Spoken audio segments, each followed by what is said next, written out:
नमस्कार। देश और दुनिया की तमाम फटाफट खबरों में आपका स्वागत है। खबरों के लिए आपसे निवेदन की यदि आपने हमारे चैनल को सब्सक्राइब नहीं किया है तो कृपया करके आपके अपने चैनल को सब्सक्राइब करना ना भूलें। आप सब्सक्राइब करते हैं तो हमें हिम्मत होती है सही और सच्ची खबरें आप तक पहुंचाने की, वरना मीडिया में किस तरह की खबरें आपको दिखाई जा रही है यह आप भली भांति जानते हैं। जी हाँ, सावरकर पर अब कही गई बातें जो भी होगी अदालत में सबूत देंगे राहुल गांधी, मिली मंजूरी।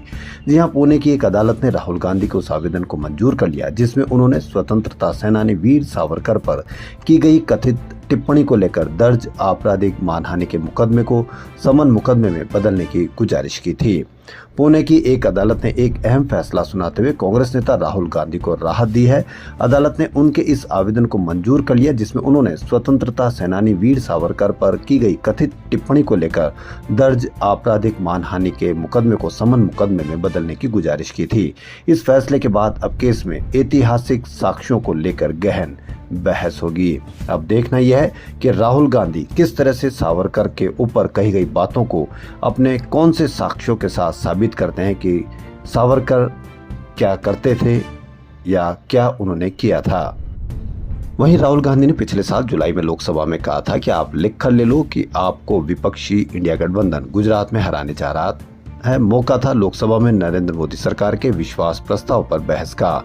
लोकसभा में नेता प्रतिपक्ष के रूप में राहुल गांधी का संसद में पहला भाषण था। उन्होंने यही बात संसद सत्र के बाद अपने गुजरात दौरे में भी दोहराई थी।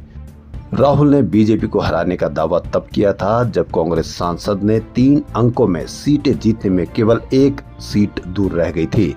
इससे कांग्रेस और उसके नेताओं के हौसले बुलंद थे और अपनी डबल सीट करने पर राहुल गांधी का जोश और उनकी कार्यशैली बुलंद स्तर पर है।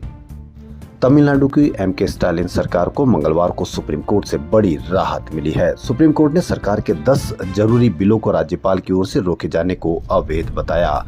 कोर्ट ने कहा कि ये मनमाना कदम है और कानून के नजरिए से सही नहीं। राज्यपाल को राज्य की विधानसभा को मदद और सलाह देनी चाहिए थी। सुप्रीम कोर्ट ने राज्यपालों के लिए बिल पर काम करने की टाइमलाइन तय कर दी है। जी हाँ, बड़ा फैसला, और कहा कि विधानसभा से पास बिल पर राज्यपाल 1 महीने के भीतर कदम उठाए। राज्यपाल को एक दोस्त, दार्शनिक और राह दिखाने की तरह होना चाहिए। आप संविधान की शपथ लेते हैं, आपको किसी राजनीतिक दल की तरफ से संचालित नहीं होना चाहिए। आपको उत्प्रेरक बनना चाहिए, अवरोधक नहीं। राज्यपाल को इस बात का ध्यान रखना चाहिए कि कोई बाधा पैदा न हो। सुप्रीम कोर्ट में तमिलनाडु सरकार की तरफ से दायर याचिका पर सुनवाई हुई थी। इसमें कहा गया था कि राज्यपाल आर.एन. रवि ने राज्य के जरूरी बिलों को रोक कर रखा है। बता दें कि केंद्रीय जांच ब्यूरो में काम कर चुके पूर्व आईपीएस अधिकारी आर.एन. रवि ने 2021 में तमिलनाडु के राज्यपाल का पद संभाला था और जब से ही विवादित काम किया है। मध्य प्रदेश के दमोह के मिशन अस्पताल में 7 हार्ट पेशेंट की मौत के आरोपी डॉक्टर नरेंद्र विक्रमादित्य यादव का बिलासपुर कनेक्शन सामने आया है। डॉक्टर नरेंद्र विक्रमादित्य उर्फ नरेंद्र जॉन केम बिलासपुर में भी कई लोगों की जान ले चुका है। आप इसकी कहीं पर भी कोई चर्चा नहीं देखेंगे कि कैसे ये फेल्योर है सरकार के डिपार्टमेंट का। इनमें सबसे बड़ा नाम छत्तीसगढ़ विधानसभा के पहले अध्यक्ष राजेंद्र प्रसाद शुक्ल का भी है। राजेंद्र प्रसाद अविभाजित मध्य प्रदेश में भी विधानसभा अध्यक्ष रह चुके हैं। उनके बेटे प्रदीप शुक्ल ने भी ये आरोप लगाए हैं। डॉक्टर नरेंद्र तब बिलासपुर के अपोलो अस्पताल में पदस्थ थे। दिवंगत शुक्ल के बेटे का बयान सामने आने के बाद सीएमएचओ डॉक्टर प्रमोद तिवारी ने एक्शन लिया। उन्होंने अपोलो अस्पताल प्रबंधन को नोटिस जारी किया है। जवाब मांगा गया है कि किस आधार पर डॉक्टर की नियुक्ति की गई थी। उसके शैक्षणिक योग्यता से संबंधित दस्तावेज पेश करने को कहा है। एडीआर यानी एसोसिएशन फॉर डेमोक्रेटिक रिफॉर्म्स ने सोमवार को एक रिपोर्ट जारी की। इसमें बताया गया कि वित्त वर्ष 2023-24 में नेशनल पार्टियों को 20,000 से ज्यादा के चंदों में सबसे ज्यादा बीजेपी को मिला। रिपोर्ट के अनुसार बीजेपी को मिला चंदा कांग्रेस, आम आदमी पार्टी, नेशनल पीपुल्स पार्टी और माकपा को मिले कुल चंदे से 6 गुना ज्यादा है।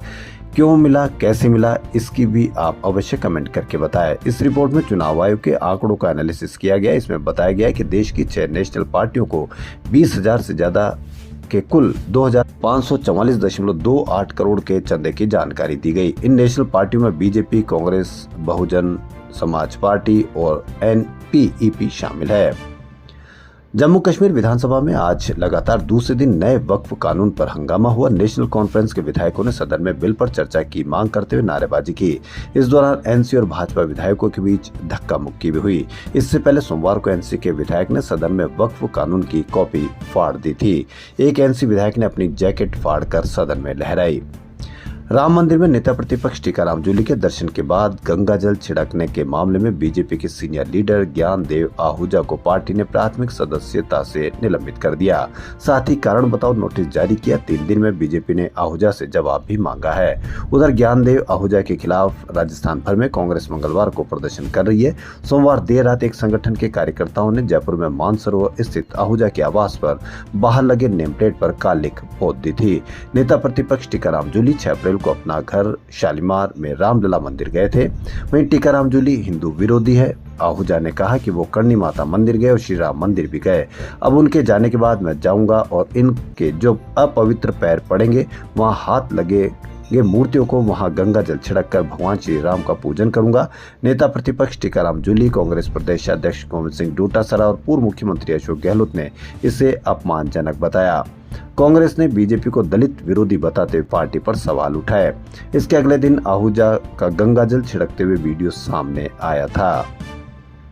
देश के उत्तर पश्चिम राज्यों में भीषण गर्मी का दौर शुरू हो चुका है। मध्य प्रदेश, राजस्थान और उत्तर प्रदेश समेत 9 राज्यों में हीट वेव का अलर्ट है। राजस्थान में रात का पारा भी 45 डिग्री के पार जा रहा है। गुजरात के अहमदाबाद में कांग्रेस का 84वां अधिवेशन हो रहा है। ये 2 दिन 8 और 9 अप्रैल को चलेगा। मंगलवार को पहले दिन कांग्रेस वर्किंग कमेटी की बैठक 4 घंटे चली। वहीं पार्टी प्रवक्ता जयराम रमेश ने कहा कि आज अधिवेशन में 158 सदस्य मौजूद थे। आज सरदार पटेल पर विशेष चर्चा हुई और प्रस्ताव पास हुआ। गुजरात में अधिवेशन होना ही विशेष है। सरदार पटेल की 150वीं जयंती पर बैठक हो रही है। पटेल और जवाहरलाल नेहरू आधुनिक भारत के निर्माता थे। इन दोनों के बीच कोई रिश्ता नहीं होने का दावा करने वाले झूठ बोल रहे। मीटिंग में सरदार वल्लभ भाई पटेल को लेकर एक विशेष प्रस्ताव पास किया गया है। कल 2 मुद्दों पर चर्चा होगी। हमारे प्रस्ताव से मालूम होगा कि पंडित जवाहरलाल नेहरू और सरदार पटेल के बीच कैसे रिश्ते थे। इन्होंने गांधी जी के नेतृत्व में आजादी की लड़ाई लड़ी और बाद में भारत की नींव रखी। आज किसानों की बातें नहीं सुनी जा रही, ये सरदार पटेल की अवमानना है। उन्होंने यह भी कहा कि आज गांधीवादी संस्थाओं पर हमले हो रहे हैं। प्रधानमंत्री मुद्रा योजना, जिसे 8 अप्रैल 2015 को शुरू किया गया था, कि 10 साल पूरे हो गए। इस योजना से हजारों लोगों को देश भर में लाभ मिले। प्रधानमंत्री नरेंद्र मोदी ने इस योजना के लाभार्थियों से इसके 10 साल पूरे होने पर आज बातचीत की। गौरतलब है कि इस योजना के तहत गैर कॉरपोरेट, गैर कृषि, लघु सूक्ष्म उद्यमों को 10 लाख रुपए तक का ऋण मिलता है। खबरों फिलहाल इतना ही। यदि आपको हमारा चैनल पसंद आए तो लाइक, सब्सक्राइब और शेयर अवश्य करें। धन्यवाद।